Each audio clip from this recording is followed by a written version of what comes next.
आज नारी दिवस पे हर कोई नारी नारी कर रहा है। जिसने सच में नारी के हक में लड़ाई लड़ी है। आज मैं ऐसे नारी के सम्मान के लिए आपने क्या क्या लड़ाइयाँ लड़ी हैं। हाँ, बिल्कुल। हम बताना चाहेंगे कि देखिए, हमने दैनिक जागरण में हमें लिखने का मौका मिला। जी। और नारी के लिए हमारा शुरू से अ, कार्य करने का वो था, क्योंकि जन्म से लेकर जी। हमारी माँ नारी है, जी। जिसके साथ हम आगे बढ़े, हमारी बहन।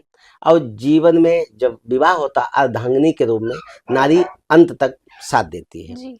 तो नारी के लिए तो हर किसी को लड़ना चाहिए, लेकिन ऐसी हमारी लड़ाई नहीं। हमें जो कलम मिली माँ सरस्वती की कृपा से, उसके लिए जी।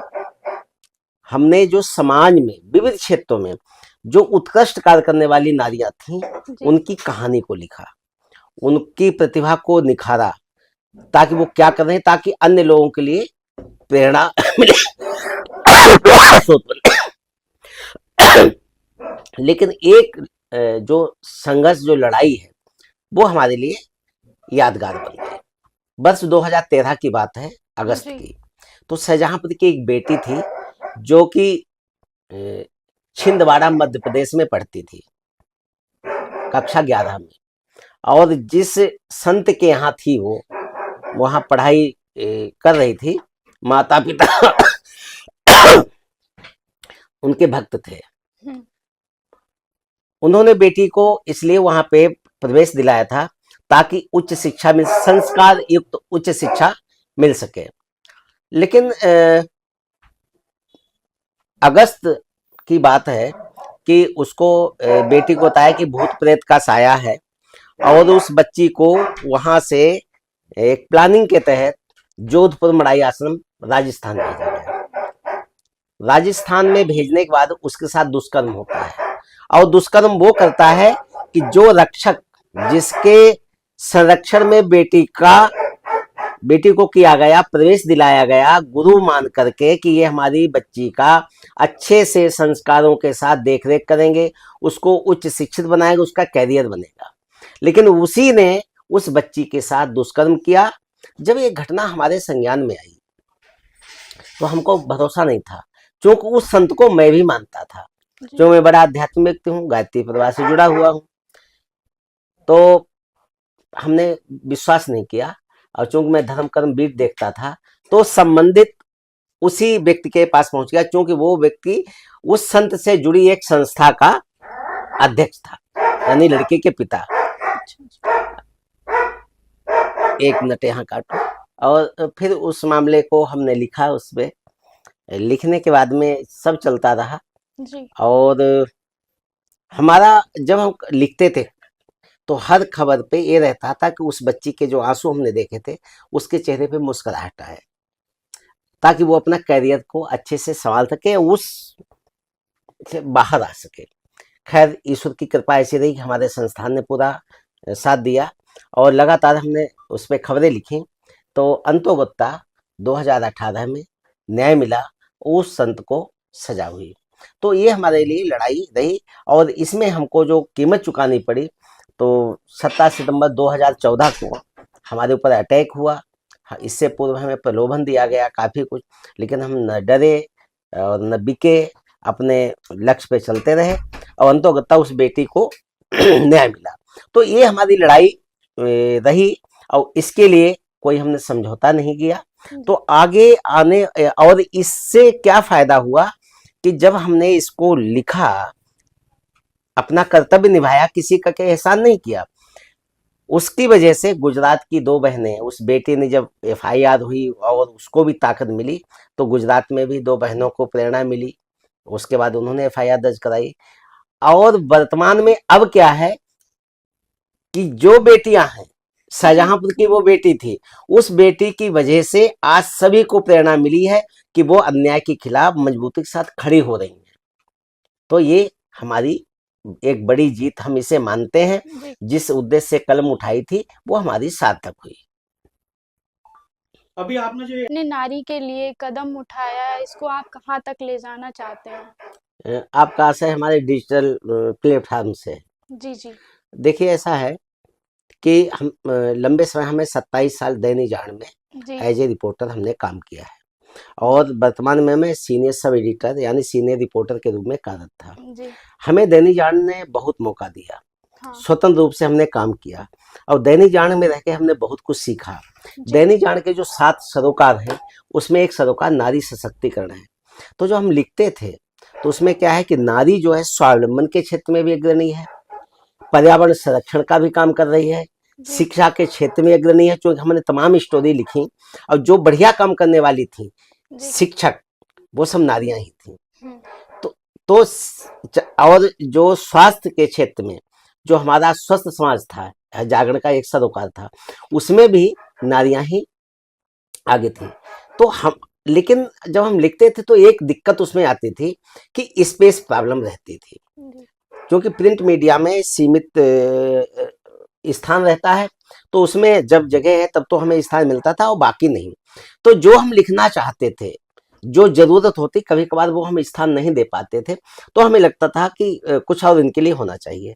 मौका मिला फिर हमने कोरोना काल के बाद में, जब ये हमारे हाथ में मोबाइल आ गया, सबके साथ में ये हमारी जरूरत बन गया। जी। पैसे तो था कि पूरी दुनिया मुट्ठी में, लेकिन कोरोना काल में डिजिटल प्लेटफॉर्म हर किसी के आया, बच्चों के पास भी आया और ये जरूरत बन गया। तो हमको घर पे बैठ करके उस समय रिपोर्टिंग का मौका मिला, वर्क फ्रॉम होम। तो उससे क्या हुआ कि धीरे धीरे जब कोरोना हटा तो लोग जब हम खबर लिखते थे तो वो ये कहते थे कि क्या हमारी खबर छपी है, तो कहते हैं हाँ छपी है, तो कहते हैं जरा भेज दीजिए। तो हमें लगता कि हम इतनी मेहनत से खबर लिखते हैं जिसके लिए वो भी नहीं पढ़ रहा है, यानी कि वो अखबार नहीं ले रहा है, पढ़ना चाहता है अखबार नहीं ले रहा है। तो हमने ये सोचा कि वास्तव में लगता है डिजिटल प्लेटफॉर्म अब तो नेसेसरी बन गया है, लोगों की जरूरत बन गया है। सुबह उठ करके फेसबुक देखता है, इंस्टाग्राम देखता है, व्हाट्सएप देखता है, जैसा कि मैं देखता हूँ। अखबार आने से पहले मैं इस पे ई पेपर पढ़ता था, चाहे अमर उजाला हो, दैनिक जागरण हो, स्वतंत्र भारत, कोई भी हो, XYZ। तो जब हमने देखा जब हमारी ही आदत दिनचर्या में आ गया तो क्यों न हमको समय के साथ बदल जाना चाहिए, तब हमने इसकी शुरुआत की है यंग भारत न्यूज से जुड़ करके। और इसका हमारा उद्देश्य ये है कि जो नारी, देखिए आधी आबादी नारी की है जी और उसके बाद में बड़ा वर्ग जो है हमारा यूथ है। हमारा मुख्य फोकस इसमें रहेगा कि नारी और युवा दो हमारे इसके मुख्य केंद्र बिंदु रहेंगे। और इसमें क्या है कि नारी यानी आधी आबादी को जो सप्त सरोकार है हमारे दैनिक जागरण में तो 7 सरोकार है, और जो गायत्री परिवार से हम जुड़े उसमें भी परम पूज्य गुरुदेव पंडित श्री राम शर्मा आचार्य का ये था कि सप्त क्रांति पे उन्होंने काम किया। तो जो हमारे सरोकार चाहे स्वास्थ्य का हो, शिक्षा को हो, पर्यावरण संरक्षण हो और स्वावलंबन का हो, जो विविध है, जो लोगों की जरूरत है, हम उन तक अपने उन खबरों के माध्यम से ले जाना चाहते हैं। जो लोग अच्छा काम कर रहे हैं समाज में, उनको हम वहां जाके ग्राउंड रिपोर्ट में दिखाना चाहते हैं कि देखो ये ऐसे काम कर रहे हैं। जो थ्योरी में पढ़ने में या समझने में दिक्कत आती है उनको हम प्रैक्टिकल दिखाएंगे वहां जाकर के कि देखो ऐसे काम होता है, ताकि जो बेरोजगार युवक घर में बैठे हैं उनको भी एक नई प्रेरणा मिल सके, नई दिशा मिल सके, वो सीख करके आगे बढ़ सके। तो इसलिए हमने डिजिटल प्लेटफॉर्म को चुना और मुझे बड़ी खुशी है कि लोगों ने हमारे नए रूप को, प्रिंट से जब हम डिजिटल में आए, हमें डर था कि कहीं ऐसा तो नहीं लोग हमें स्वीकारे ना, लेकिन उससे कई गुना, जो हमारी अपेक्षा से ज्यादा कई गुना हमें प्यार, स्नेह, लोगों का प्रोत्साहन मिल रहा है। तो ये हमारा उद्देश्य रहा। ऐसा है डिजिटल वर्तमान हर किसी की जरूरत है, और चाहे छोटे बच्चे से लेकर के और जो बुजुर्ग भी हैं वो भी क्या है किस मोबाइल उनके हाथ में होता है। हमारा प्रयास ये रहेगा कि हम जो नए नए नवाचार आता है, जैसे साइबर क्राइम है सबसे ज्यादा होता है, नए तरीके से अपराध भी हो रहे हैं, तो हमको डिजिटल के माध्यम से लोग जो अच्छा काम कर रहे हैं समाज में, जो विविध क्षेत्रों में, चाहे वो शिक्षा है, स्वास्थ्य है, स्वावलंबन है, गरीबी उन्मूलन है, जो विविध क्षेत्र हैं जो में अच्छा काम करने वाले, उनको हम जाके ग्राउंड रिपोर्ट उनके यहाँ जा करके उसको दिखाएंगे, ताकि जो युवा हैं उससे प्रेरणा लेकर के आगे बढ़ सकें। और जो एक ये भी है कि जैसे हमने अभी कार्यक्रम किया था नारी सशक्तिकरण पे, इंटरनेट मीडिया का नारी सशक्तिकरण में क्या प्रभाव है, तो क्या साइबर क्राइम बहुत बढ़ रहा है। जितना ये हमारे लिए मोबाइल जो है हमारे हितकारी है, इससे हम आगे बढ़ रहे हैं, उससा ये खतरनाक भी है। तो हमारा उद्देश्य ये है कि डिजिटल प्लेटफॉर्म के माध्यम से हम जो प्रिंट मीडिया में हम नहीं काम कर पा रहे थे, वो अब आसान हो जाएगा, और हम लोगों के घर तक पहुंच करके इस क्रांति के माध्यम से लोगों के अंतःकरण उतरने का भरपूर प्रयास करेंगे, उनकी समस्याओं का समाधान करने का भी प्रयास करेंगे। आज नारी दिवस पे आपको मतलब हम लोगों के लिए क्या संदेश है आपका? देखिए, नारी के लिए क्या है कि नारी कहीं किसी से कम नहीं है। जी। नारी को जो अबला कह दिया गया है, वो अबला नहीं, नारी सबला है, और नारी प्रत्येक क्षेत्र में काम कर रही हैं। जैसा कि अभी हमने बताया कि हमारे शाहजहांपुर जनपद की ही बेटियां ऐसी हैं जिन्होंने सशक्त होकर के काम कर रही हैं। शुभांगी स्वरूप का नाम लिया कि लड़ाकू विमान उड़ा रही हैं।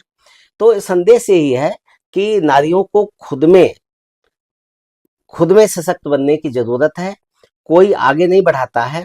पुरुष प्रधान समाज में नारी का सम्मान आज भी है, और हमारी भारतीय संस्कृति में चाहे सीताराम कहते हैं, राधे श्याम कहते हैं, है ना, तो सबसे पहले नारी का नाम लेते हैं।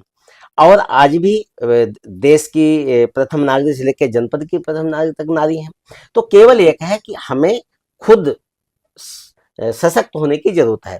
तो केवल एक ही कहना चाहेंगे कि जागो शक्त स्वरूपा नारी, तुम हो दिव्य क्रांति चिंगारी।